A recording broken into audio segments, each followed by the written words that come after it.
Hello everyone, welcome back to Elim Shiksha Dwar. I hope आप सब लोग अच्छे से होंगे और अच्छे से पढ़ाई कर रहे होंगे। गाइस, जैसे कि आपको पता है कि बहुत ही चंद दिन बचे हुए हैं एंट्रेंस एग्जाम को। तो जहां तक का मेरा एक्सपीरियंस है कि मई में एग्जाम्स हो जाते हैं, राइट। सो आई होप आप सब लोग अच्छे से तैयारी कर रहे होंगे। और अगर आपने अभी भी तैयारी नहीं शुरू करी है एमएट की, तो आपके पास अभी भी बहुत टाइम है। अभी भी आप आराम से एग्जाम्स को क्रैक कर सकते हैं अगर आप अभी से भी पढ़ाई शुरू करते हैं। तो जैसा कि आप सबको पता है कि we are discussing the previous question paper. तो आज हम सेशन 2023-24 के क्वेश्चन पेपर को डिस्कस करेंगे, उनको उसको सॉल्व करेंगे और देखेंगे किस तरह के क्वेश्चन पेपर, सॉरी, किस तरह के क्वेश्चंस आ रहे हैं। तो मैं ये चीज पहले ही बता चुका हूँ कि हम क्वेश्चन पेपर को क्यों सॉल्व करते हैं। तो देखिए, it is always suggested to start you any preparation by solving the previous question paper. Why? Because इससे आपको कई सारी चीजें पता चलती है। क्या क्या चीजें आपको पता चलती है कि क्या डिफिकल्टी लेवल है, कौन से सेक्शन से क्या क्या ऐसे क्वेश्चंस आते हैं, क्या ट्रेंड चल रहा है, क्योंकि ट्रेंड्स ऑलवेज चेंज। और आपकी क्या कितनी तैयारी है, बिना आप कितना जानते हो, आपको कितना नॉलेज है उस पेपर के बारे में बिना कोई तैयारी शुरू किए हुए, ताकि आपको ये पता हो कि हाँ, मुझे बहुत ज्यादा मेहनत करनी है या थोड़ी मेहनत करनी है, या ये सेक्शन रिवाइज करना है, इसमें मेहनत करनी है, ये सारी चीजें। तो without any further delay, let's just start. Okay, so जैसा कि आपको पता है कि मई में ही एंट्रेंस एग्जाम होता है। तो अगर आपको अभी भी कोई डाउट है कि मैं सेल्फ स्टडी शायद ना क्रैक कर पाऊँ, लेकिन मुझे एमएड चाहिए चाहिए, एमएड में एडमिशन चाहिए चाहिए, तो आप हमारा आप कोचिंग क्लासेस को ज्वाइन कर सकते हैं, राइट। और ये जो जो टाइम है, मैं ये कहूँगा it is more than sufficient. अभी भी बहुत टाइम है। अभी भी हम आराम से एक बार अच्छे से पूरे सिलेबस को कवर कर सकते हैं, देन उसका रिवीजन भी कर सकते हैं। साथ में आपको सारे स्टडी मटेरियल्स मिलेंगे, जितने भी सेक्शंस एमएड में है, जो कि आपका इंग्लिश है, इंग्लिश आ जाता है, आपका आपका फिलोसफिकल क्वेश्चंस आ जाते हैं, आपके साइकोलॉजी से क्वेश्चंस आ जाते हैं, आपके करंट अफेयर से क्वेश्चंस आ जाते हैं। सारा मटेरियल सब कुछ आपको मिलेगा, राइट। तो अगर आपको ये लगता है कि आपको कोचिंग की जरूरत है, तो प्लीज हमारी कोचिंग को ज्वाइन करिए। तो हम यहाँ पे ज्यादातर जो क्वेश्चंस को देखते हैं मेरी इन वीडियोस में, वो ज्यादातर फिलोसफिकल और साइकोलॉजिकल फाउंडेशन के बेसिस के क्वेश्चंस होते हैं। तो चलिए शुरू करते हैं। तो पहला क्वेश्चन जो हमारे सामने है, who believe that objects have reality free from mental phenomena. Okay, so see, यहाँ पे आप जो ऑप्शन देख के आपको समझ में आ जाएगा कि ये जो क्वेश्चन क्वेश्चन आया है, ये आप बेसिकली आपका फिलोसफी का क्वेश्चन है, राइट। ओके, सो ये जो क्वेश्चन है हमारा, ये फिलोसफी का क्वेश्चन है, राइट। ओके, तो अब हमको यहाँ पे कीवर्ड्स को, यहाँ पे हम कोई भी क्वेश्चन को सॉल्व करने के लिए सबसे अच्छी चीज ये होती है फिलोसफी में कि आप कीवर्ड्स को पकड़ो। तो यहाँ पे ये पूछा गया है कि यहाँ पे ये बोला गया है कि who believe that object have reality free from mental phenomena, कि जो रियलिटी होती है वो फ्री होती है कोई भी मेंटल फिनोमिना। ओके, तो देखिए, इसका आंसर पहले मैं आपको बता दूं, इसका आंसर जो होगा वो बी होगा। अब क्यों होगा? तो देखिए, ये काफी बेसिक सी फिलोसफीज हैं, आइडियलिज्म, रियलिज्म, नेशनलिज्म, एग्जिस्टेंशलिज्म, जो कि मतलब आपको पढ़नी ही पढ़नी है अगर आप एमएटी तैयारी कर रहे हो। तो जब उनको पढ़ोगे तो आपको एक जो बेसिक आइडिया मिलेगा रियलिज्म का, वो यही कहता है कि जो रियलिटी होती है वो रियलिटी ही रहेगी। वो कभी मतलब लाइक जो रियलिटी जैसी है वो वैसी ही रहेगी। It's not about someone how someone perceive it, क्योंकि आइडियलिज्म ये कहता है कि हम जैसा परसीव करते हैं रियलिटी वैसी होती है। लेकिन रियलिस्ट का क्या मानना है, जो रियलिज्म फिलोसफी के जो मानने वाले हैं, उनका क्या मानना है, रियलिटी कभी भी चेंज नहीं हो सकती, आपका परसेप्शन कैसा भी, राइट। ओके, तो इसका जो आंसर होगा वो बी होगा, रियलिस्ट।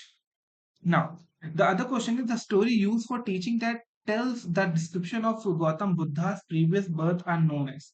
ओके, तो यहाँ पे आप सोचोगे ये मुझसे ये गौतम बुद्धा के बारे में क्यों पूछ रहा है, राइट। ओके, ये क्या है? तो अगेन, इससे आपको ये पता चलता है कि इंडियन फिलोसफीज भी हमारे सिलेबस का पार्ट है, राइट। क्योंकि ये जो क्वेश्चन है, ये सीधा सीधा इंडियन फिलोसफी से, राइट। तो हमको अभी आपने पिछले क्वेश्चन में देखा कि वेस्टर्न फिलोसफी से क्वेश्चन था, अभी आपने देखा कि इंडियन फिलोसफी से भी क्वेश्चन है। तो इसका क्या मतलब है कि आपको इंडियन फिलोसफी भी पढ़नी है और वेस्टर्न फिलोसफी भी पढ़नी है, राइट। ओके, तो इसका आंसर क्या होगा? तो इसका आंसर जो होगा, अगर जो लोगों ने भी पढ़ा है थोड़ा बहुत भी, इसका आंसर हो जाएगा जटाक। Okay, Jatakas are basically the religious books of Buddhism, right, and mainly written in Prakrit and Pali languages. चलिए, थर्ड जो हमारा क्वेश्चन है, the term integral education, okay, the term integral education was given. Now, अब इस क्वेश्चन से आपको ये पता चलता है कि जो सेइंग है, जो कोट्स हैं, ओके, जो सेइंग है, राइट, एजुकेटर्स के, जो आपके जो कोट्स हैं, राइट, जो भी वो लोग कोट करते हैं, राइट, ठीक है, किसी की कोई दी हुई डेफिनेशंस हैं, ठीक है, वो भी हमको एग्जाम्स में एटलीस्ट 2 से 3 मार्क्स के देखने को मिल जाती है, राइट। ओके, क्योंकि आप यहाँ पे सारे ऑप्शन देख सकते हैं, ये सारे एक एजुकेशनिस्ट भी थे, राइट। सो ये जो टर्म है इंटीग्रल एजुकेशन, ये किसने दिया था? तो ये किसी और ने नहीं, बेसिकली जो हमारे रियलिस्ट, इंडियन रियलिस्ट जो कहलाते हैं, अरविंदो घोष, उन्होंने दिया। ओके, चलो, integral, okay, integral education. Now the proponent of yoga school of philosophy, okay, yoga एक स्कूल ऑफ फिलोसफी, एक फिलोसफी जो आपको पढ़नी होती है, उसकी प्रोपोनेंट कौन थे, मतलब मेन प्रोपोनेंट, मतलब जिन्होंने शुरू किया, जिन्होंने फेमस किया, राइट। तो आप सबको बाबा रामदेव को पतंजलि प्रोडक्ट पता होगा, राइट। तो जहां पे योगा, वहां पे पतंजलि, क्योंकि पतंजलि वो सेज थे। Okay, Patanjali was a says who basically gave all the yogas and all the philosophies and all those things, right? Okay. Now, the term progressive education is related to. Now, see, ये जो question है, ये question सीधा सीधा western philosophy से है, ठीक है। लेकिन यहाँ पे वेस्टर्न फिलॉसफी तो है, लेकिन कौन सी फिलॉसफी है वेस्टर्न की? Modern western philosophy. क्योंकि देखिए वेस्टर्न फिलॉसफी भी जो है ना, वो दो उसमें है, एक ट्रेडिशनल वेस्टर्न फिलॉसफी है जो कि आइडियलिज्म, नेचुरलिज्म, रियलिज्म, ये सब है। और एक है मॉडर्न वेस्टर्न फिलॉसफी, ओके, जिसमें आपका एग्जिस्टेंशियलिज्म, प्रैग्मेटिज्म, ये सब चीजें आती है, राइट। ओके, तो प्रोग्रेसिव एजुकेशन जो है कि एजुकेशन ऐसा हो जो प्रोग्रेस पे ले जाए, या जो मतलब जो यूटिलिटी है बेसिकली, ठीक है, जिसको हम करके वो चीज सीख के हम उसको यूज कर पाए, उस मतलब ऐसा एजुकेशन हो कि उस जो भी हम एजुकेशन लें, उसका कोई यूज हो, ताकि हम प्रोग्रेस कर, राइट। ये चीज जो होती है वो प्रपोज की जाती है प्रैग्मेटिज्म फिलोसफी। ओके, तो देखिए ये जितनी भी फिलोसफी है, आपने देखा ना, मतलब वेस्टर्न फिलोसफी में दो चीज है, ट्रेडिशनल, मॉडर्न, ठीक है। देन इंडियन फिलोसफी भी है, तो बहुत सारी फिलोसफीज हैं।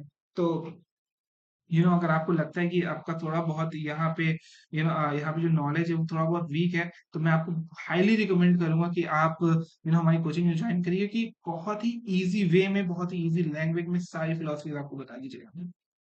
Okay, the term Siksha in Vedangas refers to which of the following skills? Okay, again, Indian philosophy का क्वेश्चन है, okay, शिक्षा इन 6 वेदांगास, ओके, तो 6 वेदांगास थी जो लिखी गई थी, वो कौन सी स्किल्स पे ज्यादातर काम करती है? ओके, तो जो वेदांगास थी बेसिकली, ओके, वो प्रोनाउंसिएशन पे काम करती थी basically, ठीक है, मतलब वो रिफर करती हैं जो प्रोनाउंसिएशन स्किल्स।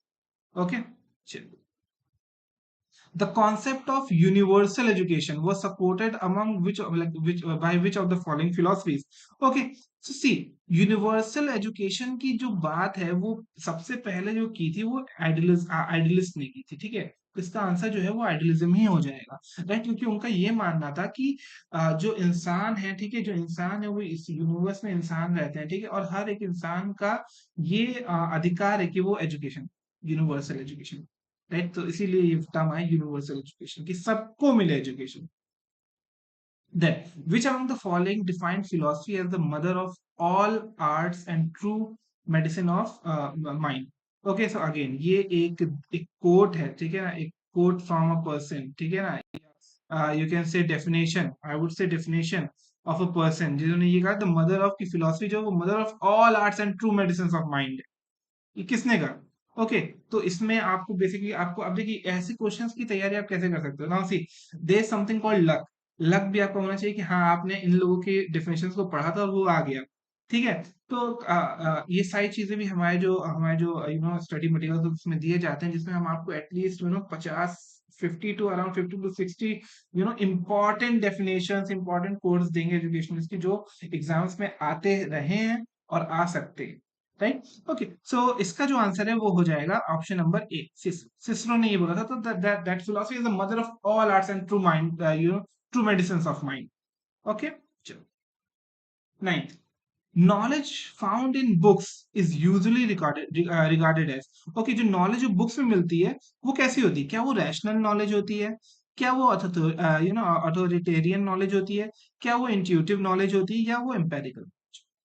ठीक है, तो देखिए इसका आंसर सीधा सीधा हो जाएगा अथॉरिटेरियन नॉलेज। क्यों होगा? ना, सी सिंपल है, आप एक बुक पढ़ते हो, आप एक एनसीईआरटी की बुक पढ़ते हो या कोई सी भी आप बुक पढ़ते हो, उसमें जो नॉलेज होता है बेसिकली, आप उसको चुपचाप, ठीक है, आपने पढ़ा कि कि like India was sorry, India got independent in 1947, ठीक है। अब आप उसमें कुछ सोचते नहीं हो, आप उसका रिसर्च नहीं करते उस टाइम पे, right?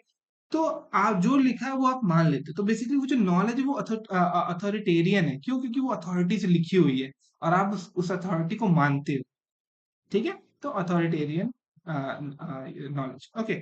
The statement philosophy and education are like the two sides of the same coins, okay. So again ये बहुत ही इंपॉर्टेंट, इनफैक्ट ये बहुत ही ज्यादा इम्पोर्टेंट टॉपिक है हमारे दिस फिलॉसफी का, जिसमें ये बोला जाता है कि जो फिलॉसफी एजुकेशन है वो एक सिक्के के दो पहलू हैं।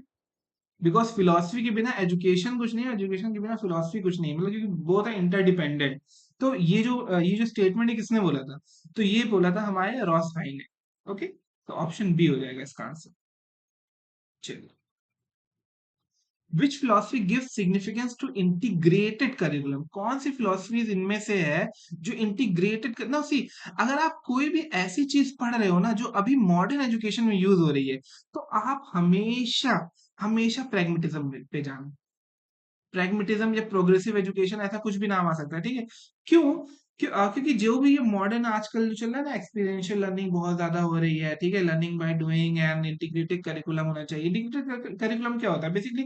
कि जो करिकुलम है, जो सब्जेक्ट्स हैं, वो एक दूसरे से इंटीग्रेट हो, ठीक है। जब आप हिस्ट्री पढ़ाओ, ठीक है, तो आप उसमें ज्योग्राफी भी इंटीग्रेट करो, साइंस भी इंटीग्रेट करो, राइट? जब आप इंग्लिश पढ़ाओ, आप उसमें ड्रामा भी इंटीग्रेट करो, आप उसमें सॉन्ग्स, विजुअल आर्ट्स भी इंटीग्रेट करो, राइट? ओके, तो इंटीग्रेटेड करिकुलम होना चाहिए। तो कौन कौन ऐसी चीजें कौन देगा?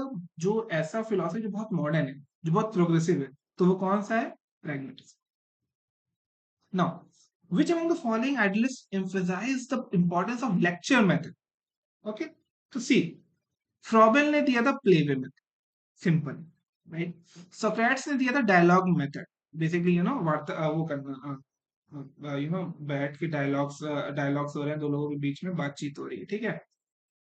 प्लाटो ने बेसिकली दिया था लेक्चर। जो लेक्चर मेथड है वो प्लाटो का दिया हुआ है, द मोस्ट ट्रेडिशनल मेथड, जो आज भी यूज हो रहा है, जो हजारों साल पहले भी दिया गया था और आज भी यूज हो रहा है, राइट? तो वो प्लाटो ने दिया था।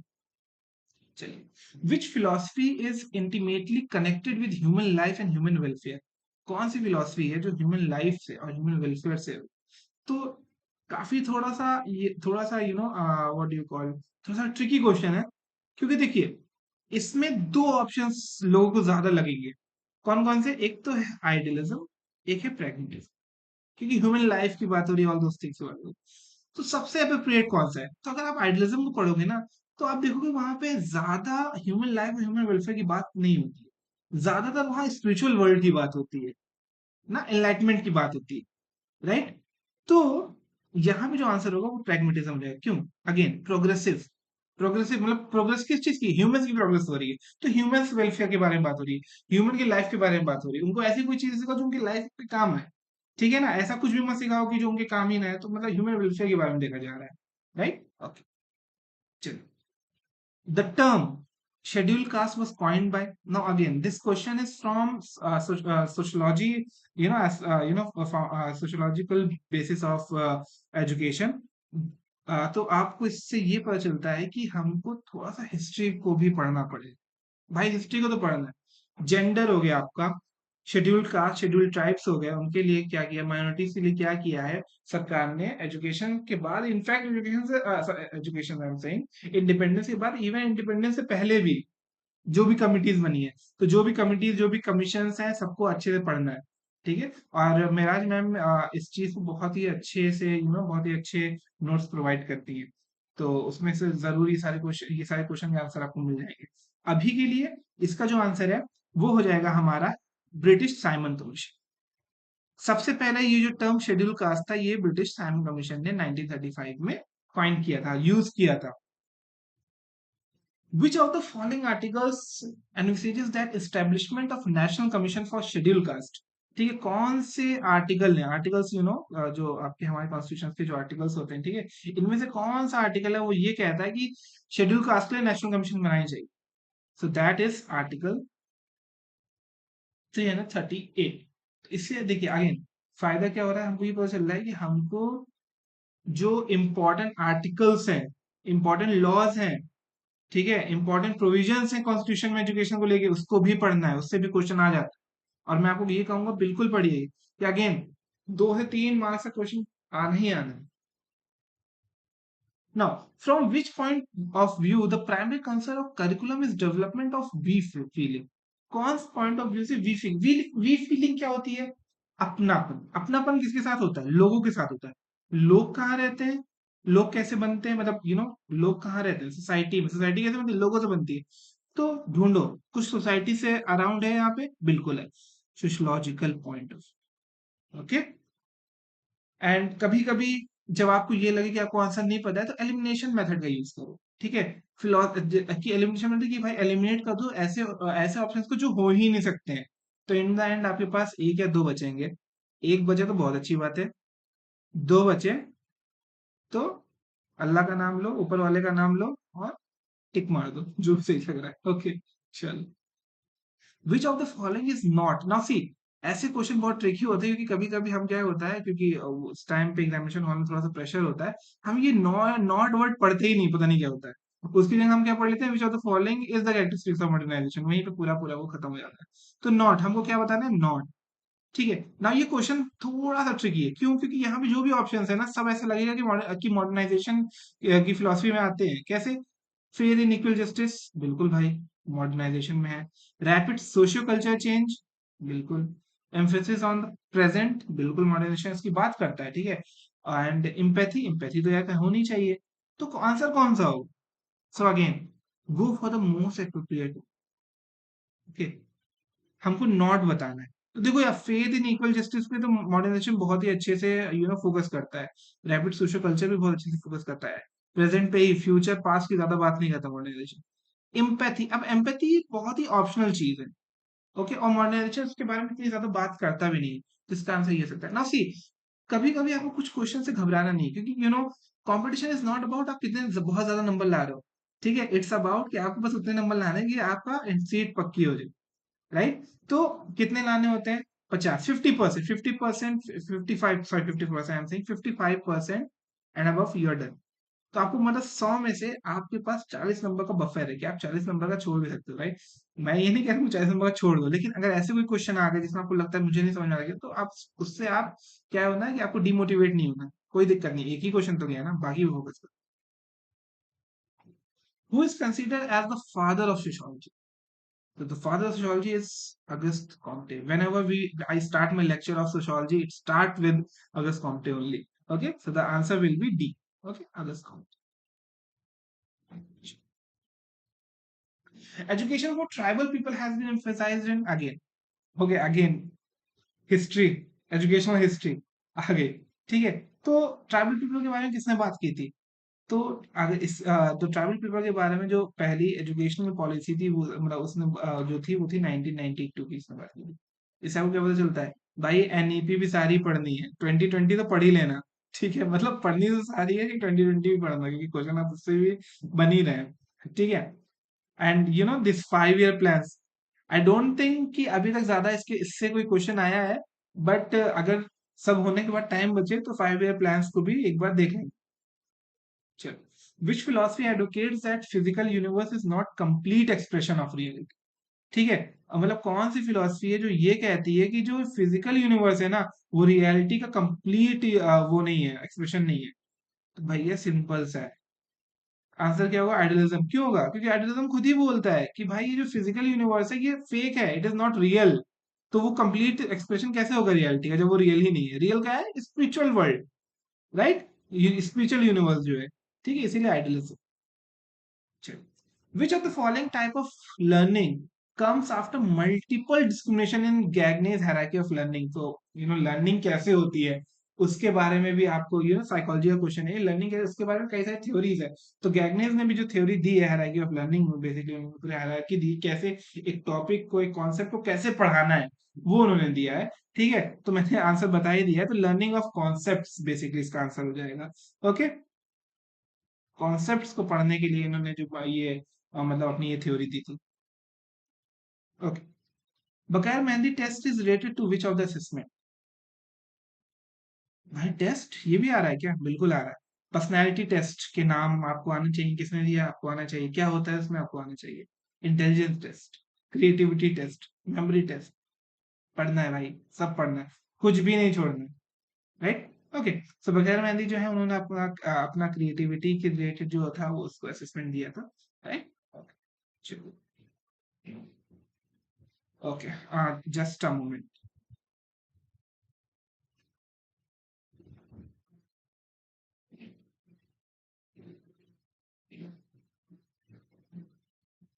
Okay, sorry for the disturbance. Okay, now the essence of Pavlov's classical conditioning, जो essence है Pavlov's का classical conditioning होगा, Pavlov की classical conditioning सबने पढ़ा होगा, बीएड आपने किया है, ठीक है? कुत्ते के आगे रिंग बजाया, all those things, right? Okay, तो उसका एसेंस क्या है? उसका एसेंस स्टिमुलस सब्स्टिट्यूशन है, ठीक है? कि इतना जनरलाइज कर दिया स्टिमुलस को कि वो क्या हो गया, वो सब्स्टिट्यूट हो गया रियल वाले से। खाना अब नहीं आ रहा, घंटी बजी तब भी सलाइवा आ रहा है, ठीक है? स्टिमुलस सब्स्टिट्यूशन हो गया पूरी तरीके से। चलो, साइकोलॉजिस्ट एल एम टर्मेन, टर्मेन का नाम जहां आए आंख बंद कर लो भाई। गिफ्टेड चाइल्ड, गिफ्टेड चिल्ड्रन पे जिसने सबसे ज्यादा काम किया है, किसने किया है? टर्मेन ने किया। ओके, इसका आंसर क्या हो जाएगा? D. The emitted behavior of a learner which is not elicited by any known stimuli is called। ठीक है, मतलब कोई स्टिमुलाई अलग से दिया नहीं जा रहा, या कोई स्टिमुलाई ऐसा है जो नोन नहीं, मतलब आपको दिख नहीं रहा, आप जानते नहीं हो, लेकिन फिर भी बिहेवियर कुछ तो एमिट हो रहा है बिहेवियर, तो वो किस में आता है? ठीक है, तो उस बिहेवियर को जो हम कहते हैं वो एक्चुअली ऑपरेंट बिहेवियर कहते हैं, ठीक है? क्लासिकल नहीं कहते, ऑपरेंट कहते हैं, याद रखना, याद रखना, ठीक है? और एक और टिप मैं देता जाता हूँ, क्योंकि यहाँ तो मेरे पास पूरा इतना टाइम नहीं है, ठीक है? अगर अच्छे से समझना चाहिए को तो आओ क्लास में आओ, ठीक है? आप खुद से अगर करना है तो आप क्या कर सकते हो, ठीक है? मैंने आंसर बता दिया, लेकिन जो अगले जो ऑप्शंस हैं वो क्या है, उनको ही पढ़ो, ठीक है? उससे भी ऐसे भी क्वेश्चन आ जाएंगे, पहले बता रहा हूँ, ठीक है? चलिए, Spearman G factor as a factor which is, तो स्पीयरमैन ने आपका पर्सनालिटी का थ्योरी दिया था, ठीक है? तो उन्होंने ये कहा था कि एक जी फैक्टर होता है, एक मेन फैक्टर होता है, उसके इर्द गिर्द हमारे स्पेसिफिक फैक्टर्स रहते हैं। ये जो जी फैक्टर होता है ये इनबॉर्न होता है, क्या होता है बच्चों? इनबॉर्न होता है, ओके, और ये चेंज नहीं होता है, ठीक है? तो वो क्या होगा? तो मैंने अगेन आंसर फिर से मैंने समझाने में बता दिया, तो इनेट एंड अनचेंजेबल, ओके, कर चलो।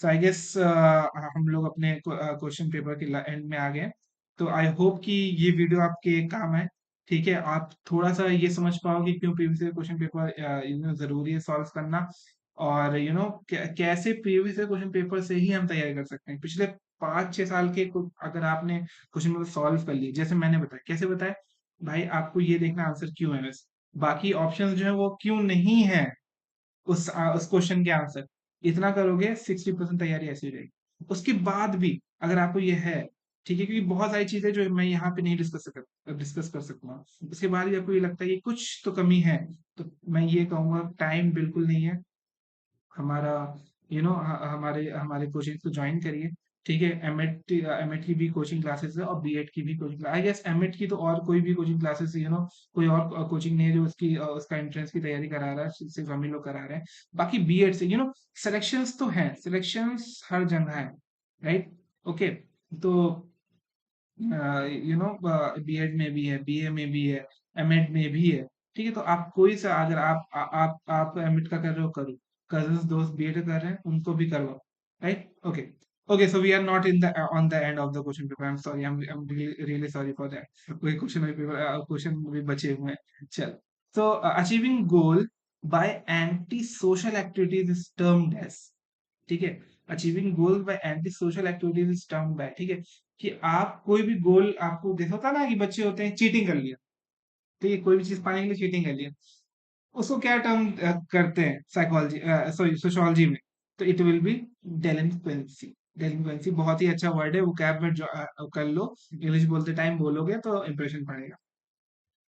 चलो, below are given some personality test, find the odd one. तो यहाँ पे कई सारे पर्सनालिटी टेस्ट दिए, ये सारे पर्सनालिटी टेस्ट, ओके, ये सारे ही पर्सनालिटी टेस्ट हैं।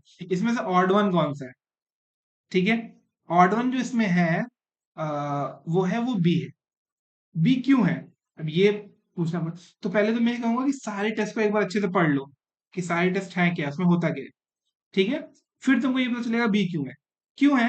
क्योंकि बाकी जो टेस्ट हैं ए, सी और डी, वो प्रोजेक्टिव टेक्निक टेस्ट। ठीक है, आपको इमेजेस दिखा दी जाएगी और आपसे पूछा जाएगा कि आप इसको, ये देख के, ये इमेज देख के आपके दिमाग में क्या आ रहा है। ठीक है ना? लेकिन रेवेंस प्रोग्रेसिव मैट्रिक्स में ऐसा कुछ नहीं होता, वहां पे पेन एंड पेपर होता है, बेसिकली क्वेश्चन आंसर टाइप ऐसा होता है। ठीक है, इसका आंसर बी होगा, इसलिए क्योंकि ऑड वन हमको पढ़ा था। चलो, which of the following principles of learning has not been proposed by Gestalt psychologists? Okay, now Gestalt psychologist जो है वो हमारे जर्मन साइकोलॉजिस्ट होते हैं। ठीक है, जो ये कहते हैं कि भाई कि रियलिटी को एज अ होल देखोगे तो मतलब होल, ठीक है, हर चीज होल में है। अगर पार्ट्स की जगह अगर हम होल में कोई भी चीज को पढ़ेंगे तो वो अच्छे से लर्निंग होगी। ठीक है, तो इसमें से कौन सा है आंसर है? देखो, जब तुम गेस्ट्रो साइकोलॉजिस्ट को पढ़ोगे, गेस्ट्रो फिलोसफी को पढ़ोगे, प्रिंसिपल ऑफ प्रैग्नेंस तो सबसे पहले आएगा। क्या है ये? वही, यही चीज है, reality as a whole. Okay, learning as a whole, right. Okay, principle of transposition भी आएगा, प्रिंसिपल ऑफ प्रॉक्सिमिटी भी आएगा। प्रिंसिपल ऑफ एसोसिएट शिफ्टिंग ऐसी कोई भी चीज नहीं होती साइकोलॉजी में, तो इसका आंसर ये है। ओके, चलो, which one of the following is not a system of psychology? ठीक है ना? अब there are different schools of psychology, that is structuralism, functionalism, behavioralism, psychology, right? और भी अलग अलग होते हैं, constructivism, cognitivism, ओके, लेकिन सोशल लिंग्विज्म जैसा कोई चीज नहीं। क्यों नहीं है? बेसिकली लिंग्विज्म बेसिकली आपका लिंग्विस्टिक से हो जाता है।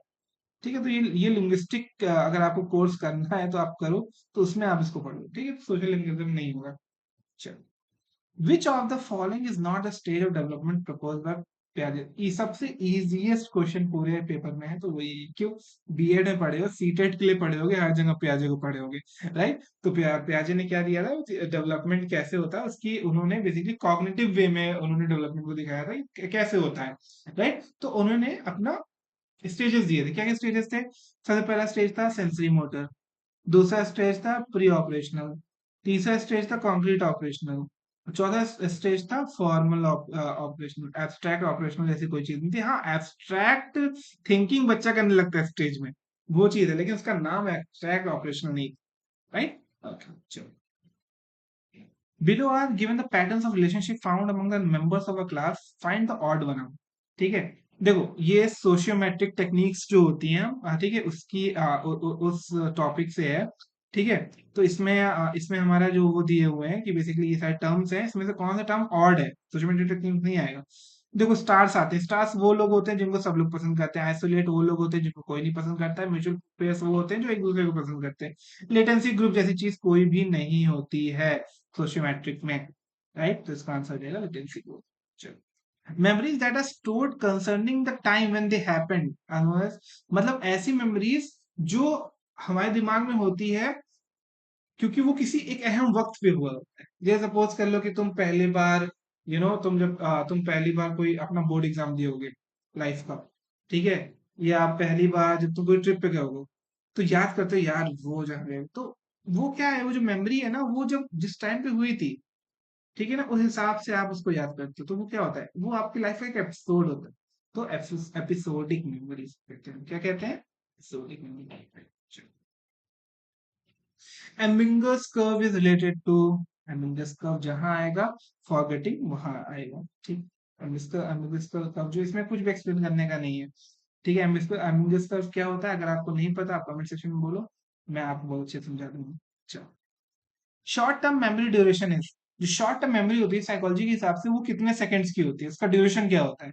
2 सेकंड नहीं, बस 2 सेकंड तो बहुत ज्यादा, फिर तो इंसान समझ लो उसके पास मेमोरी नहीं है, राइट? 30 सेकेंड्स, बेसिकली क्या होता है, 30 seconds is known as short term memory. आप बाइक पे जा रहे हो, आपने जाते हुए एक लड़के को देखा, वो उसने किसी कलर का कपड़ा पहना था, आगे गए, 30 सेकंड बाद 10 लड़कों को आपने रास्ते में देखा था, शायद 10 में से एक का याद हो, बाकी किसी का नहीं याद हो, शॉर्ट टर्म मेमोरी। ठीक, the milestone in which a child learns to jump at one place and balances, मतलब बच्चा कूद के, मतलब एक जगह खड़ा है वहां कूदा और वापस भी आया, तो वो बैलेंस कर पा रहा है, ठीक है, ये कब आता है?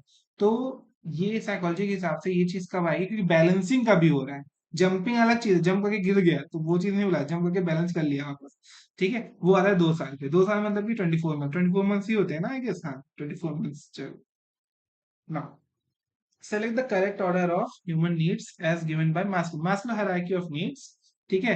आप कहीं भी जाओ, एजुकेशन फील्ड में आओ, कॉर्पोरेट वर्ल्ड में जाओ, कहीं भी जाओगे मैस्लो हायरार्की ऑफ नीड पढ़ाई जाती है। क्या होती है? तो मैस्लो ने ये कहा भाई कि ह्यूमन की नीड्स होती हैं।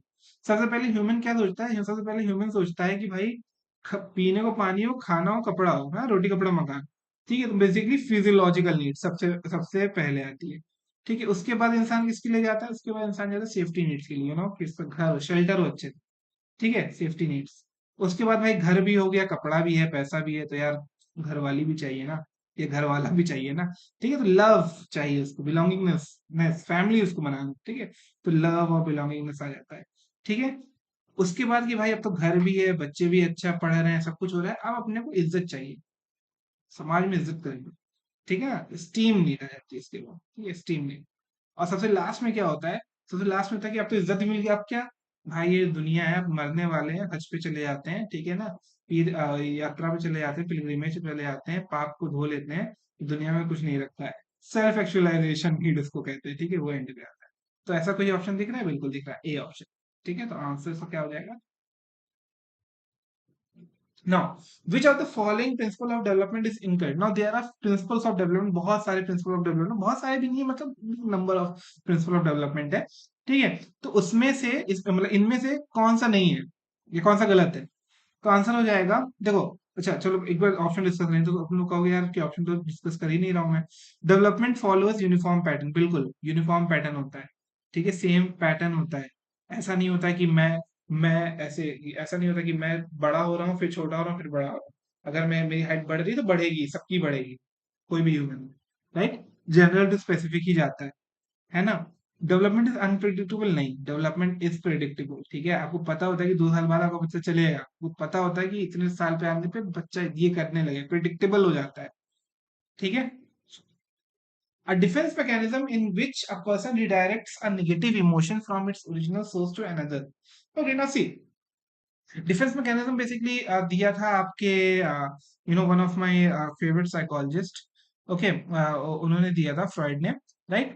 तो डिफेंस मैकेनिज्म क्या? डिफेंस मैकेनिज्म बेसिकली क्या होता है कि आप जैसे कि होता है ना कि आपको कोई चीज नहीं मिलती तो आप कहते हो मुझे तो चाहिए ही नहीं, क्योंकि आप बचना चाहते हो, मैं डिफेंस कर रहे हो आप उस सिचुएशन में, राइट। तो कई सारे डिफेंस मैकेनिज्म होते हैं, तो इसमें से एक डिफेंस मैकेनिज्म दिया है कि in which a person redirects a negative emotion from its original source to another less threatening हो। जैसे सपोज कर लो, इसका बहुत ही सिंपल सा एग्जांपल, कई जगह आपने सुना होगा, वही एग्जांपल मैं भी आपको बताता हूँ कि आप जॉब करते हो, बॉस ने बहुत ज्यादा आपको डांटा, आप गुस्सा बहुत आ रहा है, बॉस को कुछ नहीं कह सकते, नौकरी चली जाएगी, घर आए क्या के बच्चे को मार लगा दी, क्यों लगा दी? क्योंकि वो बच्चा कुछ नहीं कर सकता, लेस थ्रेटनिंग है वो, ठीक है। तो इस तो क्या होता है कि आप रिप्लेस कर रहे हो बेसिकली, ठीक है ना, आप रिप्लेस कर रहे हो, या रिप्लेस नहीं कहूँ, मैं कहूँगा डिस्प्लेस कहूँगी, आप जो गुस्सा था वो डिस्प्लेस कर रहे हो एक जगह से लेस थ्रेटनिंग वाली जगह। तो इसका जो आंसर हो जाएगा वो हो जाएगा डी। डिप्रेशन क्या होता है कि भाई आपकी, सपोज कर लो कि यार कि आपका नंबर बहुत बुरा आया, या कुछ आपकी लाइफ में बहुत बुरा हुआ, तो आप उसको भूलने की कोशिश कर रहे हो, ठीक है, आप उसको याद नहीं करते, रिप्रेस कर रहे हो।